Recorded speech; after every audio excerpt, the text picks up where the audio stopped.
আজকে ছিল ঈশানের রেজাল্ট কার্ড দেওয়ার দিন। তো আমি সকালবেলা ওদেরকে বাসায় রেখে রেজাল্ট কার্ড নিতে চলে গিয়েছিলাম স্কুলে।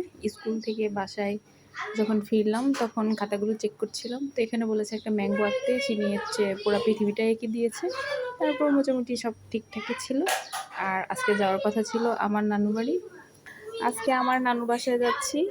সেখানে ইয়ানিশান অনেকটা মজা পায়। সেখানে আমার ছোট ছোট মামাতো ভাইয়েরা আছে, তাদের সাথে খেলা করে। আর এজন্য তাদের লাগেজটা গুছিয়ে দিচ্ছি। ব্যাপার শেয়ার করি। এটা হচ্ছে ইহানের লুঙ্গি। গোসল করার পর সে এই লুঙ্গি পরে বের হয়। লুঙ্গি তো সে কন্ট্রোল করতে পারে না, বাথরুম পড়তে চায় না। তো আমি কি করেছি, এই যে লুঙ্গির মধ্যে এখানে একটা রাবার ঢুকিয়ে দিয়েছি।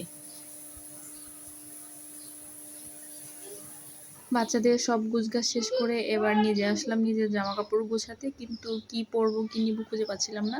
তারপর আমি আস্তে আস্তে সব কিছু গুছিয়ে নিলাম।